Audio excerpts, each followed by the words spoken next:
Oke, standby, kamera ready, sound ready, 3, 2, 1, action. Shalom, perkenalkan saya mahasiswa Institut Agama Kristen Negeri. Perkenalkan nama saya Lydia Trisha Pamunan, mahasiswa Manajemen Pendidikan Kristen semester 3 Grup B. Ingin mewawancarai Amat Pendeta Resort HKBP Pia Raja sebagai untuk memenuhi tugas mata kuliah misiologi dengan dosen pengampu Bapak Brian Astongia MPh. Nama saya Lydia Pamunan dari mahasiswa Kapten semester 3 Grup Manajemen. Saya ingin mengerjakan tugas saya terkait misi gereja Emang, dan saya memilih gereja HKBP Pia Raja sebagai sumber belajar saya. Ada nama siapa? Saya Pendeta Hotlan Pamunan Butar, Pendeta HKBP Pia Raja. Jadi saya sudah menyiapkan beberapa pertanyaan sama yang ingin saya tanyakan. Pertama adalah, apakah ada misi di gereja HKBP Pia Raja ini? Misi, kalau bicara misi, itu pertanyaannya ada misi HKBP, karena misi misi begini, jemaat itu ada banyak. HKBP Pia Raja adalah satu dari ribuan jemaat Syria. Lalu kumpulan dari beberapa jemaat itu disebut resort. Pia Raja itu punya 2 jemaat, HKBP Pia Raja dan HKBP BKS Ketapta. Nah, kumpulan beberapa resort itu disebut distrik. Nama distrik ini adalah distrik 2 Silindung yang terdiri dari 45 resort, dan salah satunya adalah resort Pia Raja. Jadi ini adalah jemaat induk untuk 2 gereja, dan nama resortnya diambil dari nama jemaat induknya. Jadi nama gerejanya HKBP Pia Raja, resort Pia Raja. Jemaat cabangnya disebut HKBP BKS Ketapta, HKBP BKS Ketapta, resort Pia Raja. Nah, distrik itu beberapa distrik JKBP ini kemudian itu yang dibawa oleh kantor pusat. Nah, pertanyaan misi itu yang ada adalah misi gereja secara organisasi. Di HKBP itu, gereja HKBP mau di gereja jemaat-jemaat di bawah itu harus serupa misinya dengan misi HKBP. Ya. Jadi kalau di misi itu sendiri sudah ada dituangkan di aturan dan peraturan HKBP sejak tahun 2022, jadi ini sudah 4 kali amandemen. Di situ telah dirumuskan misi HKBP ada 8. Kalau mau di copy nanti silakan. Saya bacakan di sini. Misi yang pertama, beribadah kepada Allah Tritunggal, Bapa, Anak, dan Roh Kudus, dan bersekutu dengan keras iman. Kedua, mendidik warga jemaat supaya sungguh-sungguh menjadi anak Allah dan warga negara yang baik. Tiga, mengabarkan Injil kepada yang belum mengenal Kristus dan yang sudah menjauh dari gereja.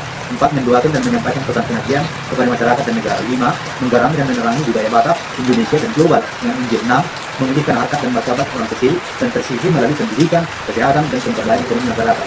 7, mengembangkan kerjasama Okumene agar gereja dan membangun kerjasama Okumene antar gereja dan membangun dialog lintas agama. 8, yang terakhir, mengembangkan penata layanan, antara lain pelayan, organisasi, administrasi, keuangan, dan aset yang bersih, rapi, transparan, akuntabel, dan melaksanakan pembangunan gereja. Jadi ini 8 misi. Jadi gereja, jemaat-jemaat di bawahnya itu tidak boleh membuat misi berbeda dari misi yang ada di misi HKBP.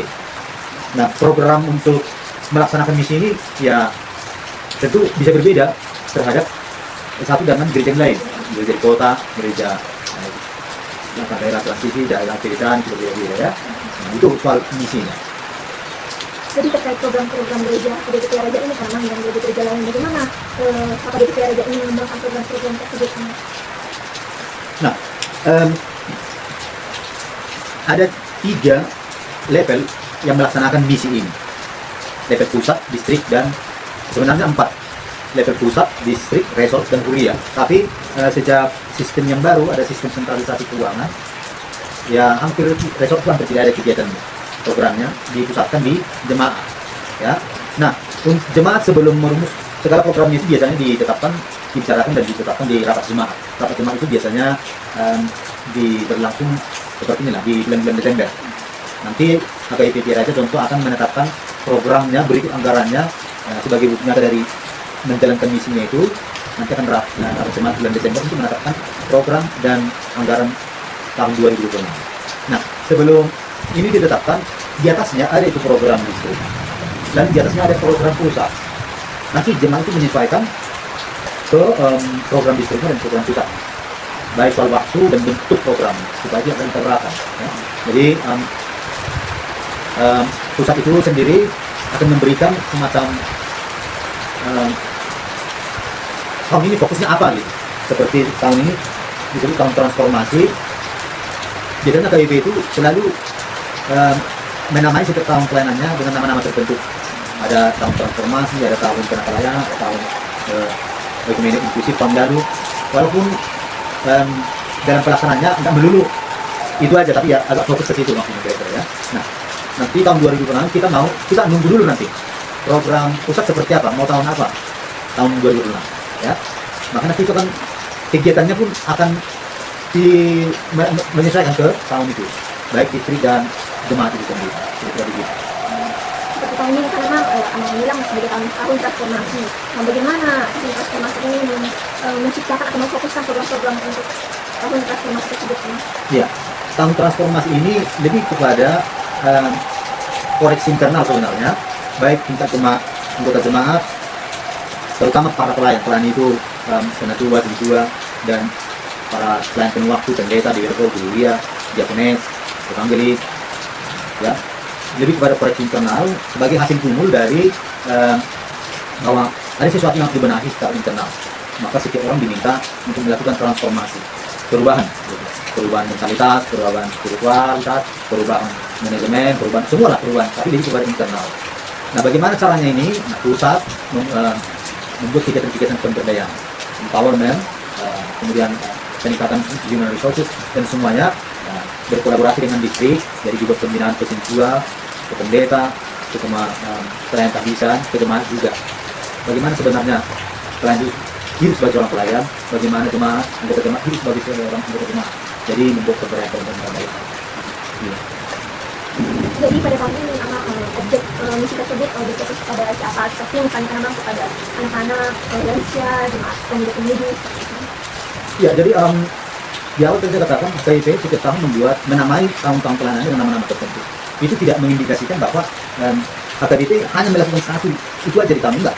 Secara umum HKBP ya tetap berjalan dalam pelayanannya yang HKBP itu sejak tahun 2002 telah melibatkan anggota jemaat untuk terlibat dalam pelayanan di sedikit di gerejanya.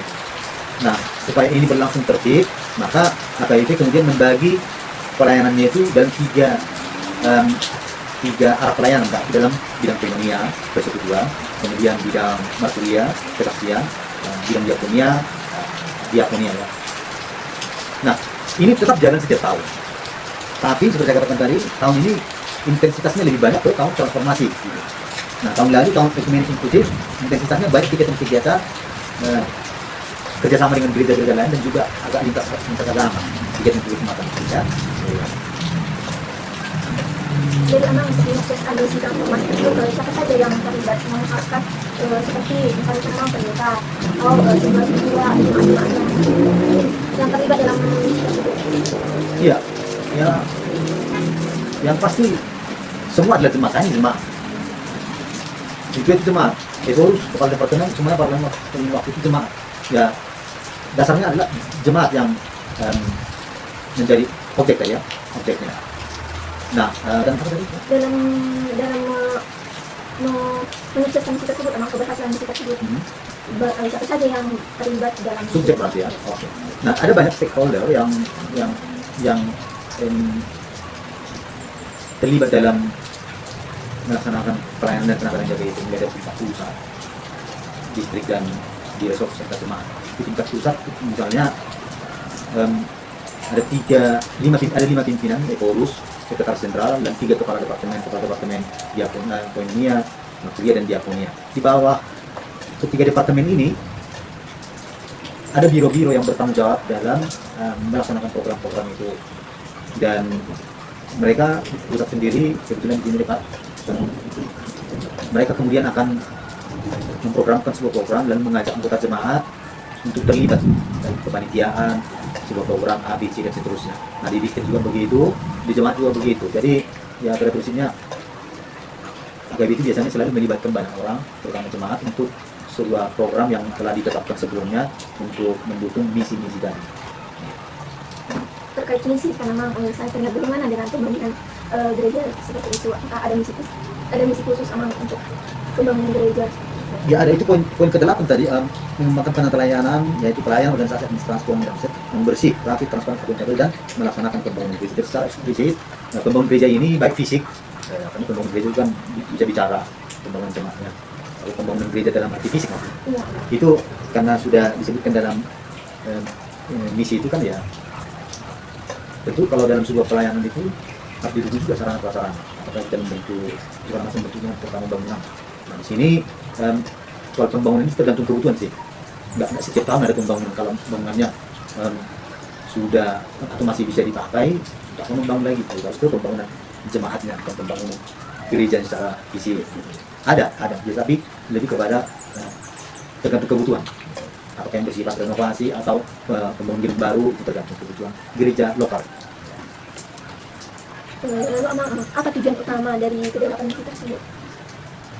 Tujuan ya, bicara misi kan ya visi sebenarnya. Visi itu adalah sesuatu apa yang kamu, aku dan bayangkan. Contoh tahun 2050 aku jadi seperti apa, aku mau jadi A, contoh. Untuk mencapai A kita buatlah misi kan gitu. Nah misi AKBP tadi ada 8, tentu tujuannya hanya satu. Apa tujuannya AKBP sendiri dalam merumuskan tujuannya itu yang dengan visinya menjadi berkat bagi dunia. Dan itu hasil kumpul dari AKBP melalui sinode gudangnya. Gereja AKBP itu mau jadi apa sebenarnya tujuannya di dunia? Tujuannya adalah menjadi berkat bagi dunia. Untuk menyukseskan misi tersebut, Amang, bagaimana tantangan-tantangan? Apakah ada tantangan-tantangan yang dihadapi? Ya tentulah, selalu di sana sini ada tantangan, hambatan, tantangan. Bicara program kan bicara uang juga, bicara keterlibatan semua stakeholder, keterlibatan beberapa jemaat. Nah di bagian ini ya agaknya sampai kapanpun akan menjadi pertimbangan gereja. Juga program A, dananya dari mana, keterlibatannya jemaat seperti apa, itu sudah wakil besar gereja nih. Selama gereja dari di dunia ini dia akan senantiasa berguna, bisa tidak. Jadi bagaimana cara gereja atau gereja AKBP tersebut mengatasi tantangan-tantangan itu? Seperti kan Amang, keterlibatan semua pihak seperti stakeholder itu kan Amang akan terus tetap berjalan. Jadi bagaimana cara meminimalisir hal tersebut untuk tidak dilakukan? Pertanyaan menarik. Satu di bagian pendanaan lah gitu ya. Yang pasti gereja AKBP dan gereja lain mungkin ya berbeda dengan negara. Negara itu kan menyusun programnya, dia anggarannya sudah ada.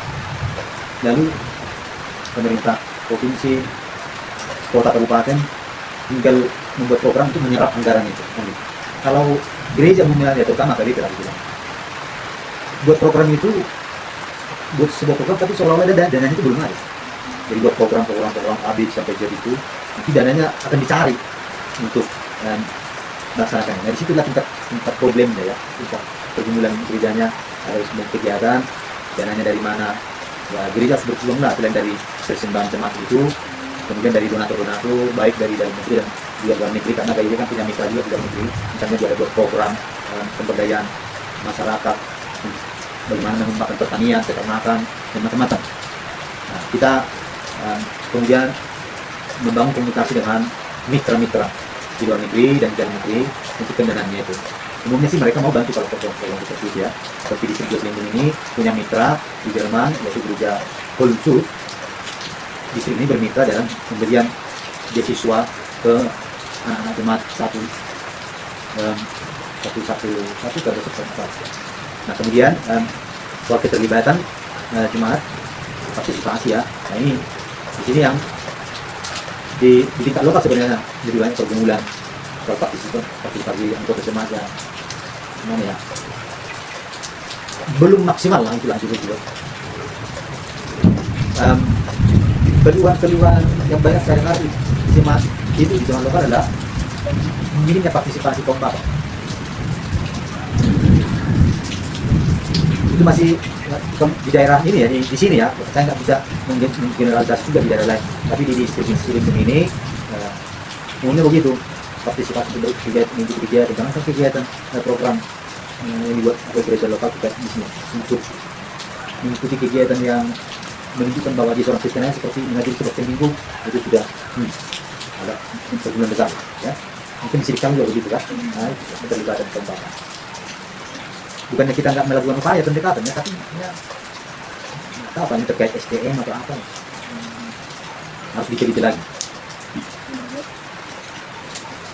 Dari banyaknya misi tersebut, Amang bagaimana dengan presentasi pencapaian misi tersebut pada beberapa tahun ini, satu tahun ini atau beberapa bulan ini?